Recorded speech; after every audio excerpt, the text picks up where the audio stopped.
প্রায় 50,000 বছর পর পৃথিবীর পাশ দিয়ে যাবে C-2022 জেটএফ নামের একটি ধূমকেতু।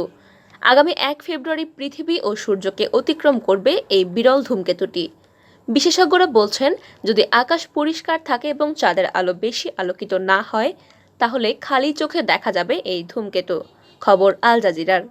যুক্তরাষ্ট্রের ক্যালিফোর্নিয়া ভিত্তিক সংস্থা জুইকি ট্রানজিয়েন্ট ফ্যাসিলিটি গত বছরের মার্চে প্রথমবার ধূমকেতুটিকে বৃহস্পতি গ্রহের পাশ দিয়ে যেতে দেখে। 2022 সালে প্রথমবার দেখা মেলায় এটির নামকরণ করা হয় C-2022 জেটটিএফ।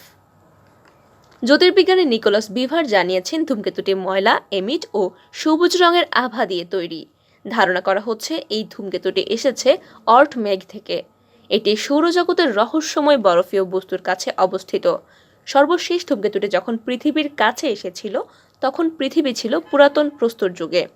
ওই সময়ে পৃথিবীতে ছিল প্রুক্সানবের অর্থাৎ আদিমানবের বিচরণ। জ্যোতির্বিজ্ঞানী নিকোলাস বিভার আরও জানিয়েছেন, এবার পৃথিবীর পাশ দিয়ে যাওয়ার পর হয়তো এই ধূমকেতুটি সৌরজগৎ থেকে হারিয়ে যাবে।